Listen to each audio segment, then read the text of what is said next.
What's up, you guys? Rex here. Happy Thanksgiving. Since it was Thanksgiving week, we only had 2 days of classes on Monday and Tuesday, so we didn't learn a lot. That doesn't mean I didn't learn something cool. And so we started talking about the endocrine system, and we learned a lot about the thyroid and regulation of it. And so that was really fun for me to learn about, because when you think of like organs and different things in the body, you think of like the heart and the stomach.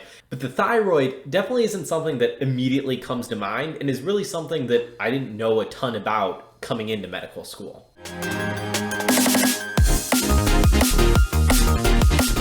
So first of all, where is the thyroid? The thyroid is some glandular tissue that if you put your hand just like this, you can actually feel by putting your hands here and swallowing.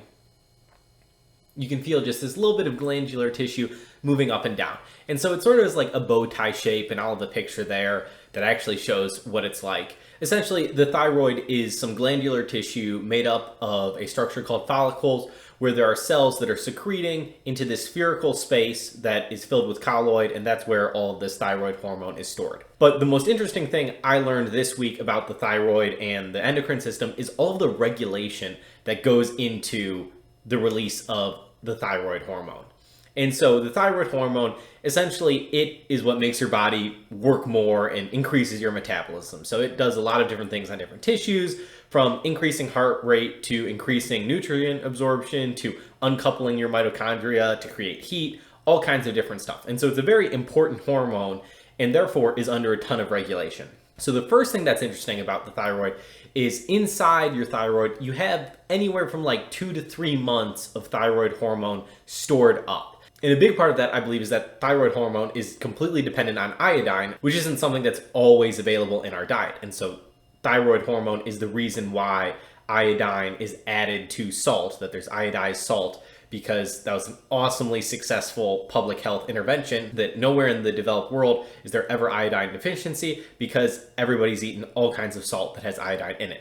But anyway, so in addition to the 2 to 3 months stored here, in our circulation, we have another like week's supply of hormone always stored. And so it's something we can handle irregular amounts of iodine in our diet because we store up on it because it's so important. So how is it regulated? So it starts off in your brain, which is a lot of things, but not all things. Starting off sensing in your brain, in the hypothalamus, you have neurons that are sensing different hormones or how full you are based on how much nutrients you have, all kinds of different things. And so that's the main initial sensing of this pathway of regulating thyroid hormone. And so from there, it releases something called TRH, which is thyroid releasing hormone, which goes to the pituitary gland. And so there's an interesting portal system where you have veins that are going from one capillary bed to another capillary bed. So it's going from in the hypothalamus to now the pituitary gland, where it just carries this TRH a short little way. And so then the pituitary gland, it releases a different hormone called TSH, which is thyroid stimulating hormone.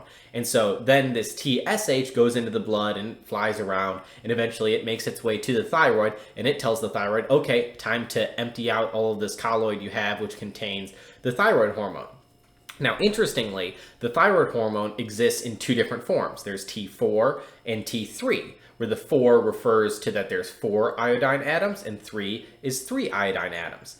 And so it's interesting that it's normally in a ratio of like 20 to 1, where there's not a lot of T3. And so part of what's interesting in the regulation is both of these carry out the effects, but T3 is like 10x as effective at doing its job as T4. So that's another regulation pathway that inside of cells and on the cell membrane, there are different deiodinase enzymes that can remove one of the iodine atoms from T4 to make T3. Additionally, they can take the T4 and make an RT3 molecule, which is not active at all. And so it can also take the T4 and deactivate it.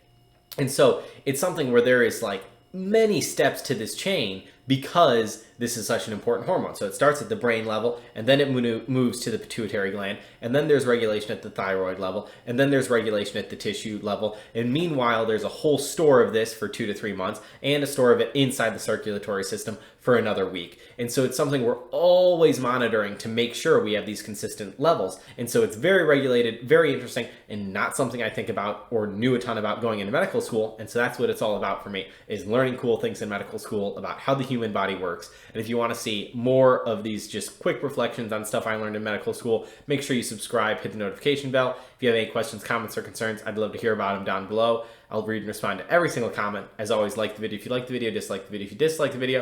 And until next time, don't be ordinary. Go be great.